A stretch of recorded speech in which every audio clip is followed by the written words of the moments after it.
அத்தை, மாமா, மீனாட்சி அம்மா, அப்பா, அவங்க எல்லாருக்கும் நான் எப்படி நன்றி சொல்றதுனே தெரியல. ரொம்ப ரொம்ப நன்றி. ஒரு நோயாளியை வந்து இவ்வளவு பேர் வந்து பார்த்து ஒரு குடும்பமா வந்து உட்கார்ந்து இருக்கிறத நான் இப்பதான் முதல் தடவையா பாக்குறேன். ரொம்ப நெருங்கின சொந்தம் கூட இந்த காலத்துல அப்படி வந்து இருக்க மாட்டாங்க. ஒரு ஃபார்மாலிட்டிக்கு வந்து எட்டி பார்த்துட்டு போயிருவாங்க. ஆனா நீங்க எல்லாம் இப்படி ராப்பகலா காத்து கிடந்ததை நினைச்சாலும் எனக்கு ரொம்ப சந்தோஷமா இருக்கு. இதே மாதிரி எல்லாருமே இருக்கணும்னு தான் நான் ஆசைப்படுறேன்.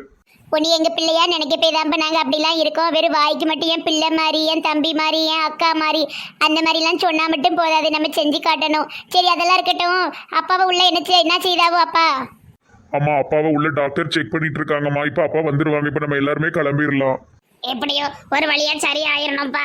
நான் வேற திருச்செந்தூருக்கெல்லாம் வேண்டி வச்சிருக்கேன். கோயிலுக்கு போயிடணும் மாப்பிள்ள. கண்டிப்பா போயிருவோம் அத்தை. மைனியோ, அதை வச்சு ஒரு டூர் போடலான்னு முடிவு பண்ணிட்டியோ போல. வேற என்ன செய்ய மைனியோ?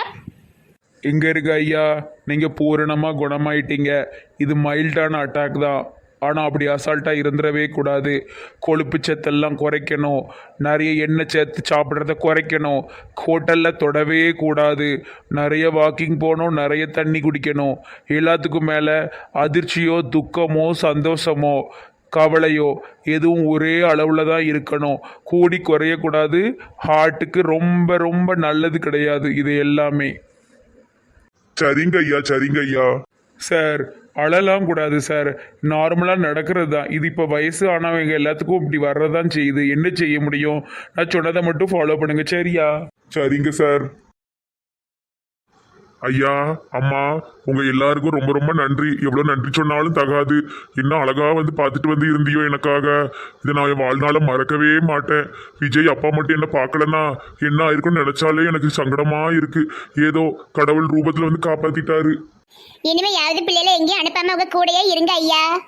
சரிம்மா தங்கச்சி, இந்த கஷ்டமான சூழ்நிலையில எனக்கு எல்லாருடைய அன்பும் கிடைச்சிருக்கு. எல்லார பத்தியும் நான் நல்லா புரிஞ்சுக்கிட்டேன். நல்ல சந்தோஷமா இருக்கேன். நல்ல குணமாயிட்டேன். இனி எதுவுமே வராதுன்னு டாக்டர் சொல்லிட்டாவோ. சந்தோஷமா போலாம்.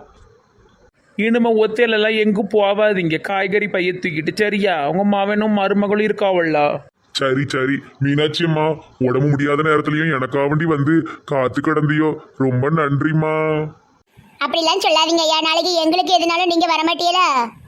நம்ம குடும்பம் எப்பவுமே இப்படி சந்தோஷமா இருக்கணும். சரி, போவோமா? ஐயா, வாங்க போலாம். உங்க உதவியை நான் மறக்கவே மாட்டேன் ஐயா. மருமோனே, மாத்திரை மருந்து எல்லாம் கரெக்டாக எழுதி வாங்கிக்கிடுங்க. காலி ஆயிட்டுனா ஒய்யாம டவுனுக்குள்ளே வந்து வாங்க முடியாது பற்றியெல்லாம். நிறைய வாங்கி வச்சுக்கிடுங்க. சரி மாமா. ஏப்பா, ஒரு வழியா குணமாயிட்டாரு. சரி, போவோமா செல்வி? ஆமா, கிளம்புவோம்க்கா, வாங்க போகலாம். விட்டுட்டி எட்டி என்ன விட்டு நான் வரமாட்டேன். மாணவியே மாணவியே வா வா. ஏன் இந்த யோகா டீச்சருக்கு ஒரு பியாதி எடுக்க மாட்டேங்க. இப்படி போட்டு சாவடிக்காலட்டே. மாணவியே மாணவியே நில்லு. இந்த யோகாவை நீ கொஞ்சம் பண்ணு. ஏன் லெப்ப டீச்சரே, உனக்கு இதை தவிர வேற எந்த பாட்டுமே தெரியாதா? ஏன் இப்படி போட்டு சிரமப்படுத்திட்டு இருக்க? எனக்கு தான் பிடிக்கலன்னு சொன்னோம்ல. தடாப்பி வரமாவுத் சட்டிய பானைய காவுத். நேரா நில்லு நேரா நில்லு. நேரா பண்ணுனா 1 மணி நேரத்துல போயிடலாம். வம்பு பண்ணா 5 மணி நேரம் ஆகும். எங்கரு உனக்கு வேலை தொழில் எதுவும் ஓட மாட்டேக்காட்டி யோகால சொல்லிட்டு நான் வேணா நல்ல தடியா இருக்கிற 4 பேரை பிடிச்சிட்டு வரேன். என்னைய போட்டு இப்படி ஏன் சேரப்படுத்திட்டு இருக்க? இடி எனக்கு இது பண்ண பிடிக்கலட்டி. இப்பதான் இப்படி சாப்பிட்டு வந்த கூணுஞ்சனா வாந்தி எடுத்துருவேன் டி. வேண்டாம் டி, ரொம்ப கஷ்டப்படுத்தாதட்டி. ஆரோக்கியமா இருக்கிறது நல்லது. நீ ஒழுங்கான சொல்றத பண்ணு. எப்படி இந்த முக்கால் ஊசு நம்மளை விட போறதில்ல. சும்மா கையை காலை ஆட்டிட்டு ஓடிடுவோம். இது கண்ணை பார்த்தாலே பயமாலா இருக்கு. பாம்பு மூஞ்சி. பாம்பு மூஞ்சி டீச்சரை, ஏன் இப்படி பண்றனே தெரியல. சரி சொல்லு, என்ன செய்யணும்? 2 கைகளையும் தூக்கி கீழே குனிஞ்சி உன்னுடைய பெருவிரலை தொடணும். அது எப்படி முடியும்? வயிறு நல்லா தட்டுமட்டி லூசு பிடிச்சவள. பாம்பு மூஞ்சி. ஒழுங்கா பண்ணுனா வீட்டுக்கு போவேன், இல்லைன்னா சுடுகாட்டுக்கு போவேன். எம்மாடி, சுடுகாட்டுக்கா? ஏமட்டி, மேல இருந்து தூக்கி வீச போறியா? அது கூட நல்ல ஐடியா தான். இந்த பாம்பு மூஞ்சிக்கு கிட்ட கடந்து போராடாதுக்கு செஞ்சுட்டு போயிருவோம். 1 2 3 4. லெப்பத்தங்கம் காப்பாத்துட்டி. எட்டி இந்த பாம்பு மூஞ்சிக்காரி பாடா படுத்துதாட்டி. யோகா பண்ணு பீகா பண்ணுன்னு சாவடி கட்டி கட்டி வீட்டுக்கு கூட்டு போட்டி. எட்டி அவட்ட போய் சொல்லு, எங்க அம்மாவை சாப்பாடு செய்ய கூட்டு போகணும்னு சொல்லிட்டி. ஆமா மாணவியே. இந்த பாம்பு மூஞ்சி எல்லாரையும் மாணவி மாணவிம்பா. மனசுல பெரிய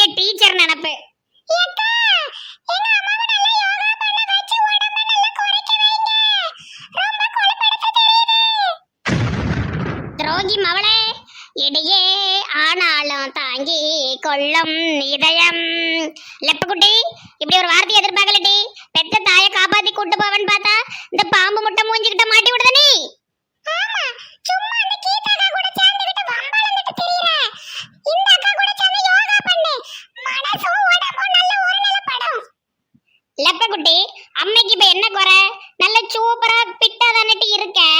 ஒரு பக்கம் பார்க்கும்போது சிம்ரன் மாதிரி தானே இருக்க. மாணவி மாணவி யோகா பண்ணவா, பேசிக்கிட்டே இருக்காதே கோபம் வரும் எனக்கு. என்னனாலும் பண்ணாம பாடாதமா, என்ன ஒரு எரிச்சல் பிடிச்ச குரலா இருக்கு. செய் ரொம்ப நேரம் கழிச்சு அனுப்புனா போதும். நிறைய போய் சொல்லும் எங்க அம்மா. அனுப்பிராதியோ. சரி பொண்ணே, நான் அனுப்ப மாட்டேன். லெப்ப லெப்ப லெப்ப குட்டி காப்பாத்துட்டி. போதும் போதும் பேசுனது போதும். வந்து யோகாவை நீ கொஞ்சம் பண்ணு. இன்னைக்கு பொழுது இவ கூட தானா? கடவுளே